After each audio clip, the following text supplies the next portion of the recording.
Hola, yo soy Pedro Salvador y quiero hablar acerca de lo que ha sido toda mi vida, que he sido 53 años testigo de Jehová. Entonces, pues, los testigos de Jehová son el amor personificado, pues porque no, porque ayudan a todo el mundo y a todo el mundo le dan ayuda espiritual con las revistas Atalaya, Despertat, otros papelitos, libros que salen en las asambleas, que ahora se han modernizado y son vídeos lo que ponen, ya no libros. Y entonces ellos son tan amorosos que ven a una persona tirada en la calle y le dan una atalaya. Eso es amor, porque la atalaya les da esperanza. Ahora, dinero no. Eso, el dinero cada uno en su bolsillo y luego todo a la Westover. Eso es aparte. A los 17 años me bauticé. ¿Y por qué entraste?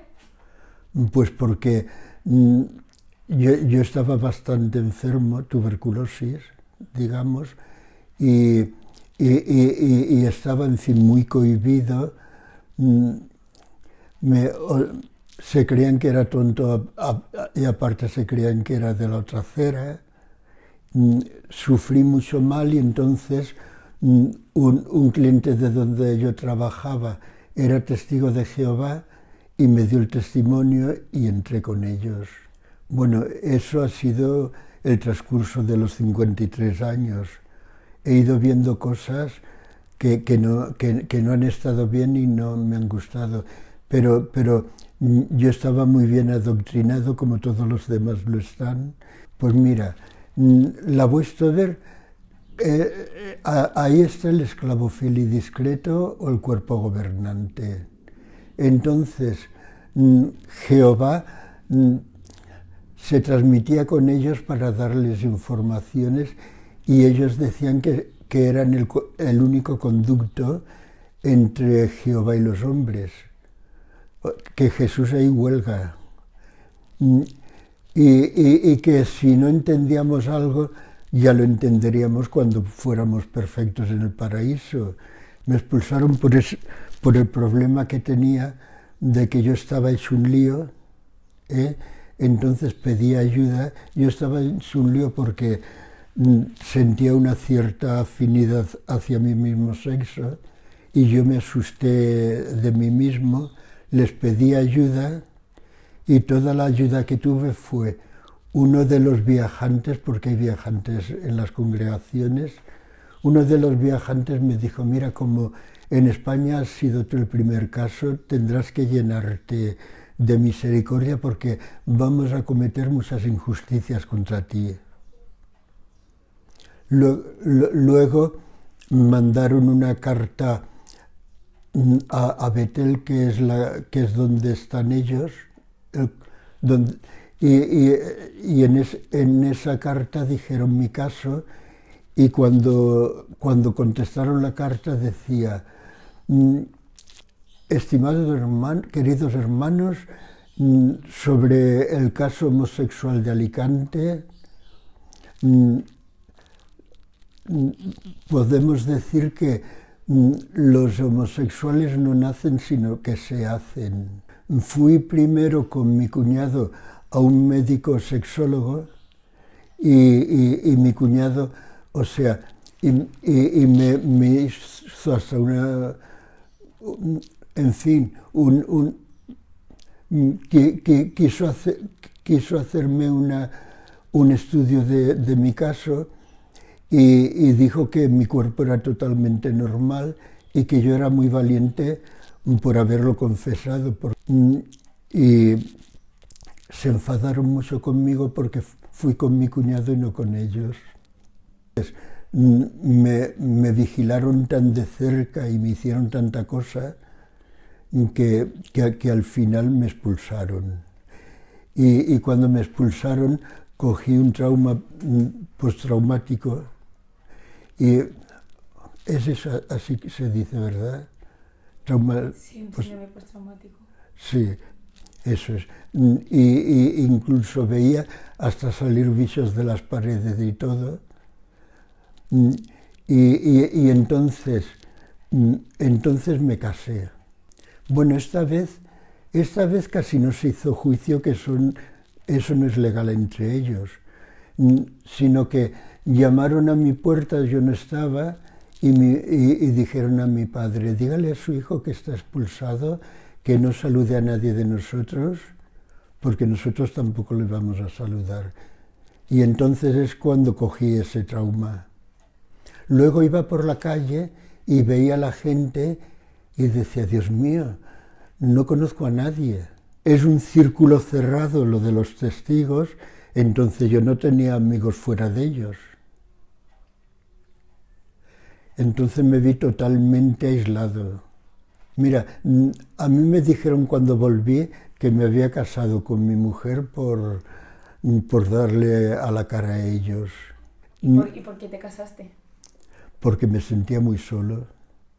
Estaba tan sumamente solo que había una chica que nos conocíamos que iba con los testigos de Jehová, pero no era, y me casé con ella. Luego, al poco tiempo, cuando mi hija mayor tenía unos dos años, volvimos. Volvimos y yo pensé que Jehová estaba ahí.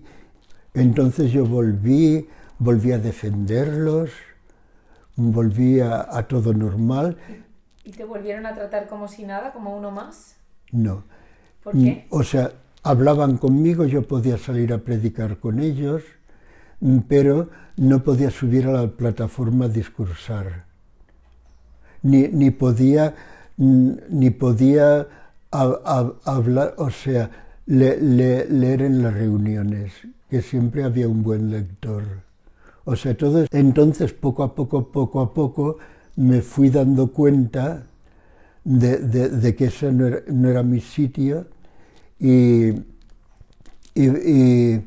empecé a darme cuenta de muchas cosas, y al final dejé de ir, vinieron, dijeron que no querían hacerme la misma injusticia que me habían hecho antes, que los perdonara, pero yo les dije, mira, habéis llegado tarde, yo no quiero nada con vosotros, y que conste que me vais a expulsar, pero no me vais a expulsar por homosexualidad. Si te parece poco lo que digan los ancianos, hay que hacerlo sin investigación ninguna, que los ancianos están acogidos al cuerpo gobernante, que lo que he dicho antes, que en la matanza en la Mancha sería buena carne, porque están todos que no veas.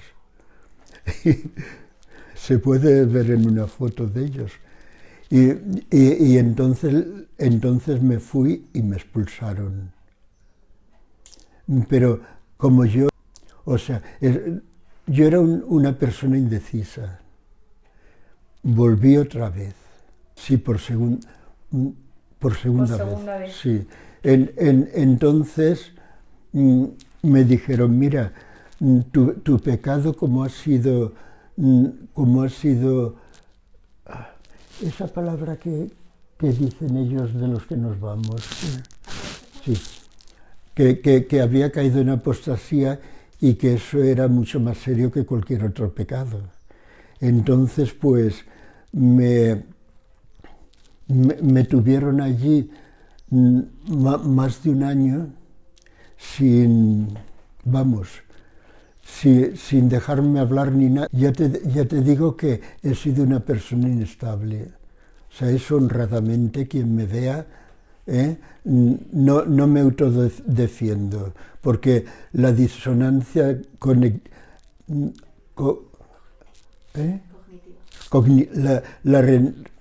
cognitiva era lo que nos ataba a todos. Cuando ya volví otra vez, empecé primeramente, tuve una enfermedad muy mala de depresión severa. Fui precursor regular, fui siervo ministerial, vamos, y, y estaba, o sea, yo estaba casi como un anciano más. A veces incluso un anciano me llegaba a decir, torea este toro que yo no sé torearlo, cuando una persona se ponía tonta. Llegó a decirme uno de ellos eso. A partir de ahí me fui dando cuenta y miraba y decía, yo no veo a Jehová por ninguna parte, yo solamente veo mucha maldad aquí dentro. Y es cuando me salí. Luego, pues, uno de los enfados fuertes que cogí también fue porque los salones del reino estaban en venta. O sea, lo de los salones del reino te voy a explicar cómo es. O sea, llega el viajante y dice, aquí en Alicante hace falta un salón más. Pues que venden uno o dos,